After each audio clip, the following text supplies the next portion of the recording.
예, 성도 여러분, 밤새 주무셨습니까? 복된 새날이 밝았습니다. 함께 찬양드리며 하나 예배자로 나갑니다. 249장. 예전 찬송가 249장입니다. 주 사랑하는 자 다 찬송할 때 249장입니다.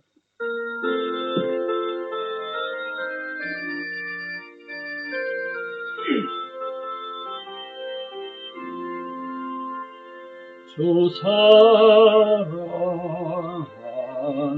자 다 찬송할 때에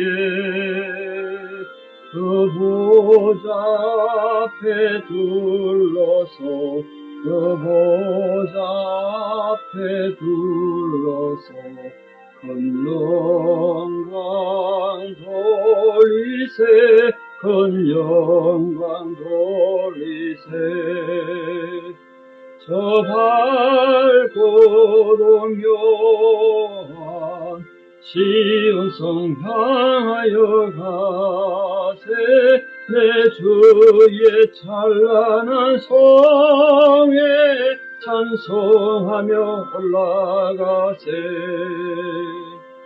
주 믿지 않는 자 다 찬송 못하나 하나님 자녀 된 자들 하나님 자녀 된 자들 그 기쁨 전하세 그 기쁨 전하세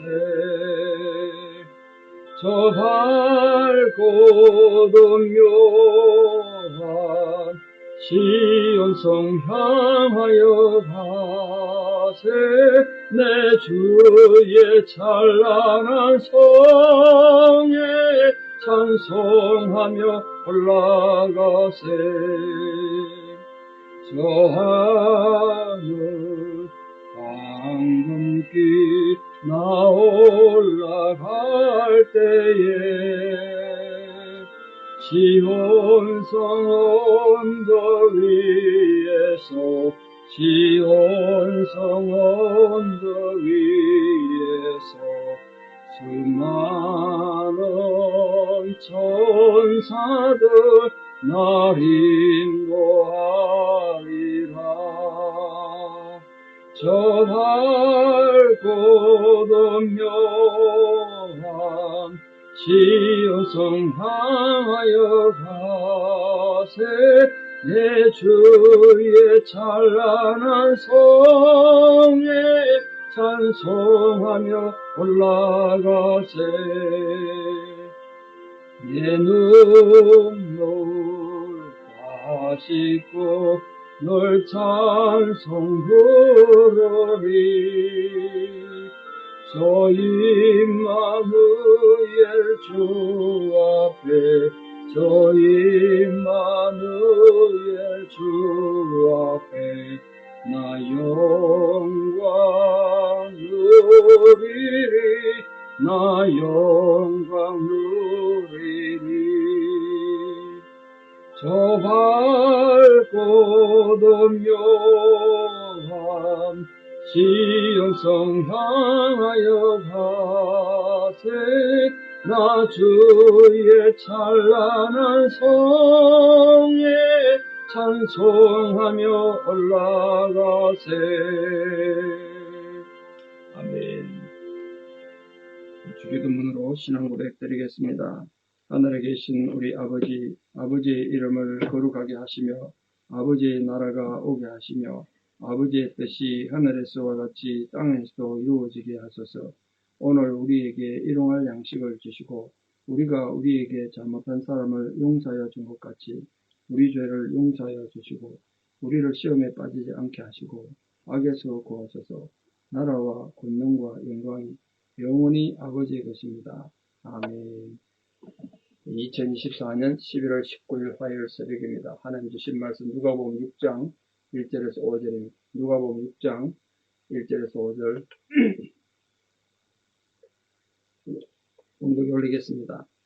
안식일에 예수께서 밀밭 사이로 지나가실새 제자들이 이삭을 잘라 손으로 비비어 먹은 어떤 바리새인들이 말하되 어찌하여 안식일에 하지 못할 일을 하느냐. 예수께서 대답하여 이르시되 다윗이 자기 및 자기와 함께한 자들이 시장할 때 한 일을 잊지 못하였느냐. 그가 하나님의 전에 들어가서 다만 제사장 외에는 먹어서는 안 되는 진설병을 먹고 함께한 자들에게도 주지 아니하였느냐. 또 이르시되 인자는 안식일의 주인이라 하시더라. 아멘. 예, 누가복음 6장에서는 제일 중요하게 대두되는 것이 이제 바리새인들과의 갈등이 시작되는데요. 안식일 개념에 대해서 안식일이 무엇을 해야 되는 날인가? 이게 바리새인과 예수님과의 첨예하게 대립이 됐었는데 대표적 사건이 등장하겠습니다. 또 12사도들을 어떻게 세우셨는가? 자세한 내막은 나오지 않지만 12사도들을 세우시고 주님이 이들을 더 양육하시고 파송하는 준비하는 그런 내용을 보시게 되겠습니다. 특히 이거는 외식하는 위선적인 바리새인들에게 예수님께서 또 많은 지적을 하시는데 특히 그 안식일 개념을 가르치시면서 안식일에 어떤 필수적이고 자비로운 일을 행한다면 그게 율법에 결코 어긋나는 게 아니다. 안식일을 문자적으로 지키는 건 영적인 장림이다. 그런 개념으로 말씀하십니다. 예수님은 그때 제자들이나 오늘 우리들에게 하나님에 대한 의무와 사람에 대한 의무, 이게 하나님 사랑, 인간 사랑에 대한 예수님의 사랑을 가르침 아니겠습니까? 그 의무를 교훈하시면서 특히 이 자신의 죄는 깨닫지 못하고 남을 자꾸 비판하는 것, 이게 인간이 참 빠지기 쉬운 함정인데요. 남에 대한 비판을 너무 많이 하고 말을 너무 많이 해요. 여러분, 어떡하든 예수 믿는 사람들은 말을 좀 줄여야 되는데 말들이 많거든요. 그것이 얼마나 그릇된 신앙인가. 그걸 결정내고 그런 위선적이고 외식하는 신앙, 그걸 지적하시면서 돌이킬 것을, 회개할 것을 요구하고 계십니다. 예수님께서는 주님께 나와서 말씀을 정말 제대로 잘 듣는 것도 중요하지만 듣는 것보다 더 중요한 건 제대로 얼마나 순종하는가. 이제 반석 위에 제대로 틀을 잘 잡고 세운 집과 그렇지 못한 집의 비유를 함으로써 6장이 끝나게 되겠습니다.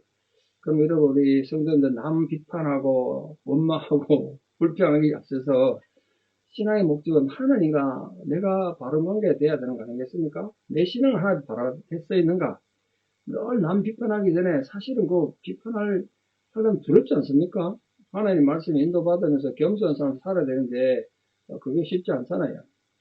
자, 오늘 특별히 이제 바리새인들이 지적했던, 제시했던 안식일 문제가 대두됐습니다. 바리새인들이 안식일을 예수님들이 안식일을 지키지 않았다라고 비판한 내용이 뭐냐면 안식일에 예수님께서 제자들 데리고 밀반 사이로 지나갔습니다. 앞부분에 지금 예수님이 안식일에 사역을 많이 하셨지 않습니까? 아마 식사할 시간도 없었던 것 같아요. 환자들 밀어 닥치고 해야 될 일이 많고 그러니까 제자들이 시장했겠죠. 그 밀밭을 지나가면서 이삭을 뜯어가지고 비벼가지고 밀을 먹은 겁니다. 우리도 어릴 때 저거 밀을 그렇게 많이 먹어봤는데요. 곡식을 안 해도 그냥 그렇게 먹으면 그거 먹을만 했거든요. 아마 그렇게 먹었나 봐요. 율법에도 나그네가 길을 가다가 배가 고파서 그 굶주림을 해결하기 위해서 남의 밭에서 곡식을 따는 것, 이건 위법이 아니다. 이렇게 말하고 있습니다. 특히 제자들이 배가 고파서 추수한 것을 밀 뜯은 건 문제가 안 되는데 문제는 그때가 안식일이었다는 거예요. 안식일. 왜냐하면 이스라엘 사람들은 안식일 날 어떤 일도 하면 안 된다는 규정을 바리새인들이 만들어가지고 지금 짓고 있었고 635가지 되는 규정을. 그러니까 이스라엘 사람들을 가진 율법의 규정에서 보면 바리새인들 비판한 게 이겁니다. 제자들이 이삭을 자른 건 추수한 거다, 추수. 손으로 비볐으니까 탈구한 거고, 껍질을 불어서 날렸으니까 키질한 거고, 먹는 행위는 양식을 마련한 죄를 지었다. 4가지 죄를 지었다는 거예요, 4가지 죄를. 이 바리새인들이 정말 율법의 근본 정신이 뭐냐면, 율법의 핵심은 하나님을 사랑하고, 특히 이웃을 내 몸과 같이 사랑하라. 레위기 19장 18절에 들어게 말씀했는데, 그게 율법의 정신이거든요. 율법의 문자만 내어가지고, 근본 정신인 사랑과 하나님의 공의로운 의, 이런 거는 다 저버렸다. 율법의 형식적인 모습만을 강조하는 걸 보고 또 그걸로 예수님과 제자를 비판하고 정죄하는 건 동기가 악하잖아요. 동기가 악해. 여러분, 뭐 이런 얘기 저런 얘기 할 수도 있고 건의도 할 수 있는데 동기가 악하면 안 되는 거야. 동기가. 하나님은 동기를 보시니까. 그래서 우리도 이 바리새인들처럼 이 복음의 이 껍데기 형식에만 너무 강조하다가 외식에 빠지지 않도록, 외식주에 빠지지 않도록, 율법주에 빠지지 않도록 정말 조심하셔야 돼요. 또 안 그러면 자꾸 남 비판하고 원망한다고요. 비판하고 원망하는 나는 올바르냐, 당신은 올바르냐 할 말이 없잖아요. 어떻게 하든지 여러분 다 부족한 죄인들이 모인 곳에서 그리스도의 사랑과 믿음을 실천하기 위해서 서로 끌어주고 믿어주고 격려하고 그렇게 살아가야 되는데 이 바리새인들 보세요. 아이고 수고가 많으십니다. 식사도 못하고 사회 가시느라고 고생이 많으십니다. 격려를 못할 망정 배고파서 밀 잘라 먹었다고 안식일을 범했다고 노발대발했다. 자, 문제는 거기에 대해 예수님 답변해 보십시오. 답변. 이 바리새인들의 도전 때문에 예수님께서 많은 중요한 신앙의 원리, 또 신앙의 실제적 삶에 적용했던 문제들을 많이 제시하는데 오늘 그 중에 정말 중요한 신앙의 원리를 예수님 말씀하셨어요. 자, 먼저 예수님께서 제자들이 배가 고파서 밀 이삭 뜯어먹은 것이 왜 안식일을 어긴 것이 아니냐, 왜 그래도 되느냐, 그걸 지금 예를 들었는데 너희들이 그렇게 율법을 중요시하고 문자적으로 지키냐? 그럼 너희들이 정말 영웅으로 생각하는 다윗을 아느냐? 다윗이 어떻게 했느냐 하면 사울 왕이 다윗을 죽이려고 하니까 급히 도망가느라고 도시락 하나 못 챙기고 나온 겁니다. 그러니까 막 맨날 며칠 굶은 거예요. 이런 게 사무엘상에서는 다윗이 혼자 도망가는 것처럼 돼 있는데 오늘 예수님은 그 부하들이 일행이 있었다. 다윗과 그 일행을 얘기하고 있습니다. 아마 일행이 있었을 거예요. 하여튼 간에 다윗과 그 부하들이 배가 고팠을 거 아닙니까? 먹지도 못하고 도망간 것이 아히멜렉이 대제사장으로 있는 성막이었어요. 성막. 거기 가니까 제사장들이 있는 그 마을에 갔는데 그 성막에는 매일 이스라엘 백성들의 헌신과 희생을 상징하는 각 지파를 상징하는 12개 빵을 만들어 가지고 성경에는 떡으로 되어 있으면 빵이지 빵. 빵을 구워서 따뜻한 빵을 하나님께 드리는 거예요. 마치 어른에게 매일 식사 대접하듯이 그렇게 드리면 어제 드렸던 식은 빵, 그건 물려냈단 말이에요. 근데 그것도 감히 그 하나님께 드렸던 거룩한 빵이니까 아무나 먹을 수 없고 제사장들만 먹을 수 있었습니다. 물론 제사장들 가족도 먹을 수 있긴 했는데요. 근데 그때 이 다윗이 와가지고 우리 배가 너무 고픕니다. 아히멜렉 제사장님 먹을 게 좀 없습니까? 요즘처럼 뭐 전자레인지가 있는 것도 아니고요. 부엌이 있는 것도 아니고 음식 만들려면 준비가 굉장히 필요했어요. 밀부터 갈아가지고 시작하면 시간이 많이 걸리죠. 아히멜렉 그러고 또 이 제사장에 있는 성막에 무슨 밥할 준비가 안 돼 있잖아요. 그 아히멜렉이 다윗을 굉장히 좋아했거든요. 그 다윗이 지금 아히멜렉은 지금 상황이 어떻게 돌아가는지 모르니까 사울 곁에 있지 않았기 때문에 사울의 사위고 또 나라를 위기에서 구한 영웅이고 그러니까 아히멜렉이 다윗을 보니까 얼마나 반가웠겠습니까? 아니, 그 다윗이 지금 배가 고파서, 너무 배가 고프다고, 지금 거기서 죽을 쟁이다. 그러니까, 손님이 왔는데, 그 왕의 사이고, 그 전쟁 영웅이 왔어요. 뭔가 대접하고 싶지 않겠습니까? 아히멜렉이. 근데 줄 게 아무것도 없어요. 그때 이렇게 말합니다. 우리에게 지금 식사가 아무것도 준비되지 않는데, 만약에 당신과 당신 부하들이 여자를 가까이 하지 않았다면, 몸이 정결한 거죠. 몸이 더러워지지 않았다면, 율법적으로 몸이 더러워지지 않았다면, 정결의식의 위배만 되지 않는다면 우리 제사장들만 먹어야 되는 이 진설병이라도 물려낸 진설병이라도 드리겠습니다. 그렇게 말했다고요. 그때 다윗이 말하죠.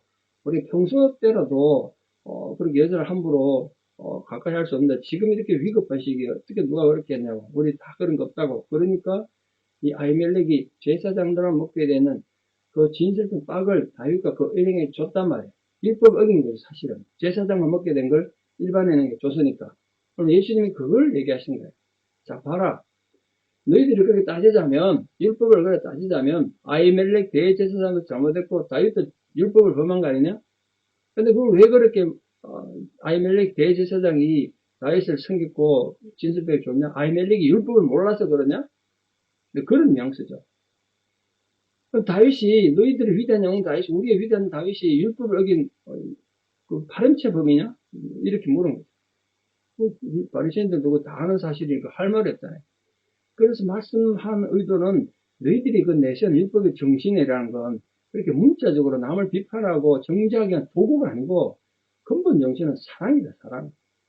그러니까 하나님의 정직한 의를 드러내는, 공의를 드러내는 것이다. 그렇게 말한 거예요.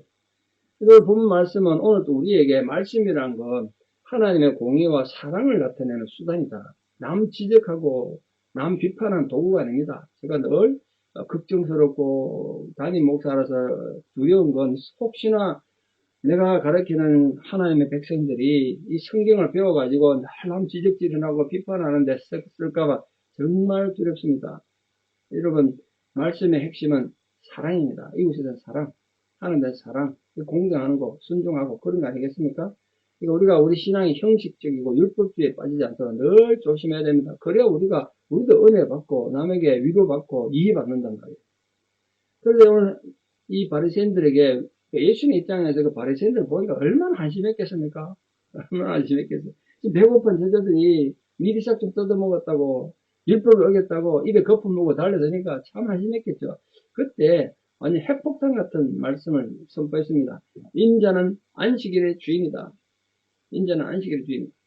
인자라는 것은 말 그대로 사람 인자, 아들 자체에서 사람의 아들 이 뜻인데 헬라어로 그렇게 되어 있습니다. 피오스테 안트로프. 그 번역하면 사람의 아들이에요. 그 인자, 우리 그렇게 번역해요.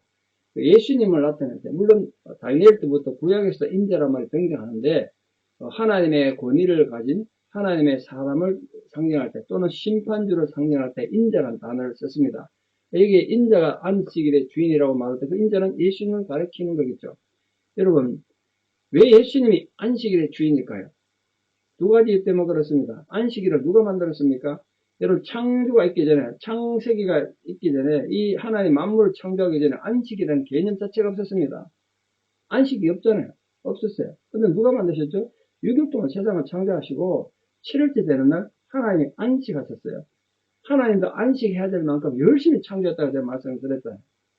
그러시면서 이 날을 기억해서 너희들도 하나님의 거룩한 날로 지키고 하나님의 창조 정신, 하나님의 인간을 얼마나 사랑하시고 세상을 얼마나 아름답게 창조하셨는지 그 기억하고 하나님의 아름다운 성도들로, 아름다운 백성들로 살라고 안식일을 주셨다. 그 안식일을 만드신 분이고 안식일을 주신 분이 예수님이시고 하나님이시니까 인자가 안식일의 주인인 거예요. 또한 안식일은 하나님께서 하나님 백성으로서 이스라엘 백성들과 맺은 특별한 관계를 나타내는 표징입니다. 표징. 그 표징으로서 예수 그리스도를 통해서 이후에 우리가 천국 가서 누리게 될 진짜 참된 안식이 있지 않습니까? 천국의 안식, 그 모형인 거예요. 모형. 6일 열심히 일하고 7일째 쉴 때, 오늘 쉬는 날이구나. 그러니까 막 대표적으로 살라는 게 아니라, 우리 나중에 천국 가면 이렇게 안식을 누리겠구나. 그거 표지구나. 상징으로 줬다는 거예요.